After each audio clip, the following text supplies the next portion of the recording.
kinakain. Pag tayo nakapagtikim ng gulay, kasi ayos na, ay yung mga bata na talaga namang lumuluha, ay kayo pa ang ating aasanin.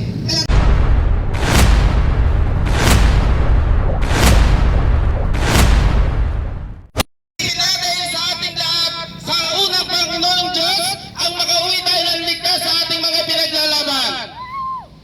Ikalawa, ang hiyaw pong ito ang paghingi ng awa sa namumuno ng ating pamahalaan noong unang-una sa ating Presidente Marcos, 10 ng Kongreso, ang awa sa bawat isisilang na Pilipino. Ngayon pa lang ay nasa sa tiyan na ramdam na nila ang hirap ng ating dinadanas. Wala pang isang buwan ang pagtaas ng ating presyo ng langis at krudo. Damang-daman na natin ang paghihirap. Ang awa ko sa aking mga transport, toda, buses, silang lahat ay mauuwi.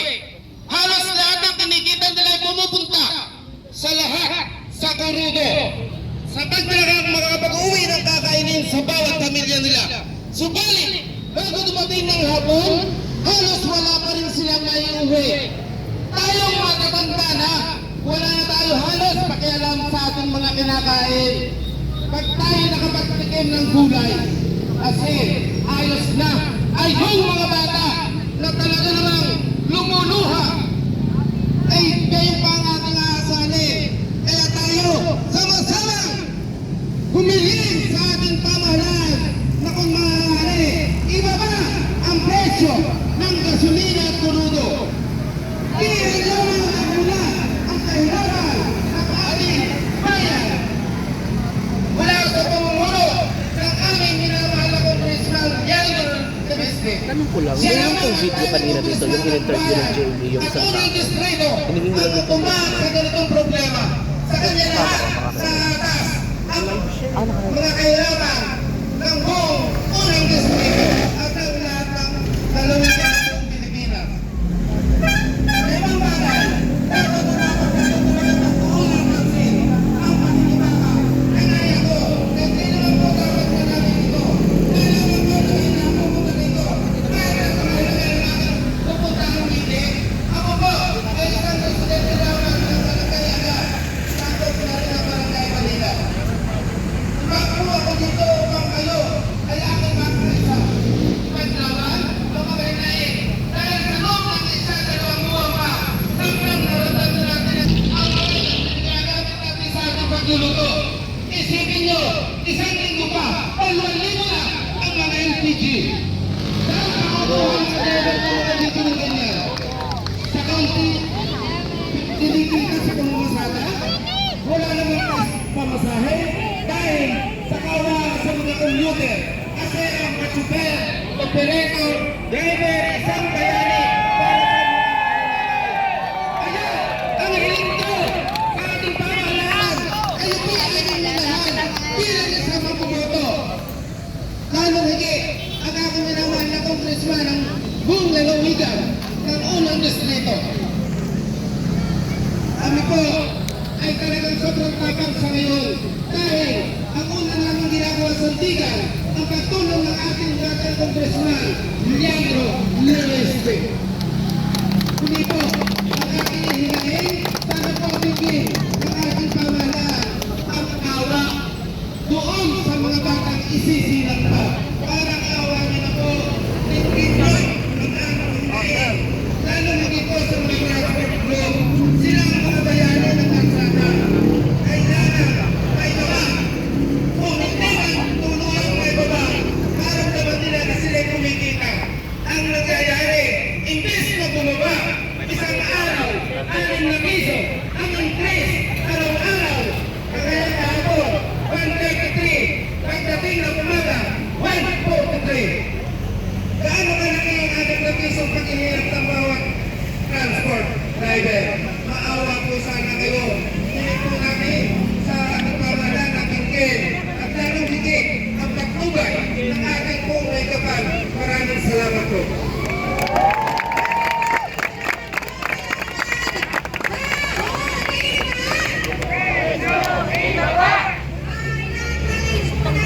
Pagpapalitan natin bumili ng kagalang-galang ng congressman ng ating tulad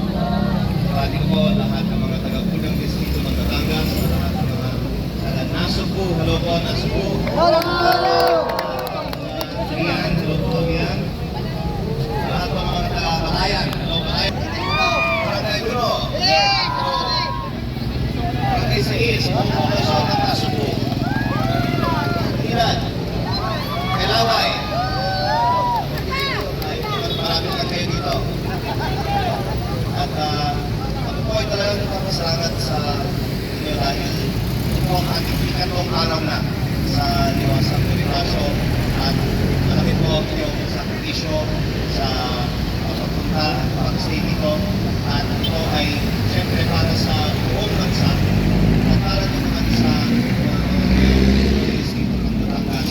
Kung pwede lang sana ibaba ang presyo ng langis at ang VAT para lang una sana sa bulang distrito ng Batangas at sa nasunod at Palayan.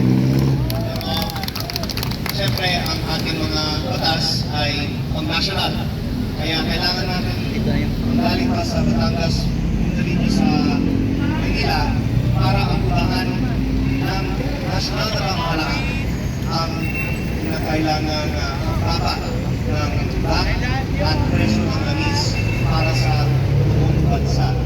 At ako po ay umaasa na aaprubahan nito dahil kailangan na talaga hindi ito maitatanggi dahil sa taas ng presyo ng langis. Totoo lang, hindi naman itinitanggi kahit ng gobyerno na kailangan ibaba ang presyo ng langis at ng buwis. Noong isang araw lang, may pagdinig tayo sa Kongreso. Sa Lunes, may pagdinig tayo muli sa Kongreso. At sino man po sa inyo na gustong maging guest ko din sa Kongreso, ay welcome po. At ang mga pagdinig na yan ay hindi dapat palabas na. Dapat may konkretong resulta. At kapag maraming mga nananawagan na ibaba ang buwis at ibaba ang presyo ng langis, sa tingin ko, ibigay na rin ang gobyerno at ibababa ang buwis at presyo ng langis. Kaya po tayo narito ngayon dahil gusto nga natin mag-create pa ng sense of urgency at lumaki pa sana ang power ng publiko para sa konkretong aksyon ng gobyerno. Bakit sinasabi ng gobyerno hindi pwedeng ibaba ang buwis at presyo ng langis? Dahil maraming ginagastos na ang gobyerno. Pero mula sa loob ng Kongreso, nakikita ko ang daming pinawaldas na pera ng bayan ang ating pamahalaan. Simula po sa mga project na hindi naman tinutupad, ang mga sweldo ng mga mismong kawani ng gobyerno na hindi naman nakakatulong sa bayan, at ang mga operating expenses ng ating mga opisina. Ang gobyerno, para sa sariling mga kawani, ay may ayuda. Pero ang taong bayan, tinitipid nila ang ayuda.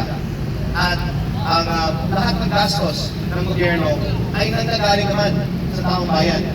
Kinalulungkot ko na pinapalabas na meron ng ayuda para sa mga tricycle drivers, for example po. Pero sa Metro Manila lang pa, nabigyan ang maraming mga tricycle drivers ng 5,000 pesos. Sa buong Nasubo at Malayan, wala pang kahit isa ng EUD driver na nabigyan ng tulong ng DSWD ngayong krisis ng langis. Aabot na ng isang kalating buwan ang krisis na ito. Wala pa tayong tulong na sa gobyerno, pero araw-araw nagbabayad na tayo ng mas mataas na presyo ng langis.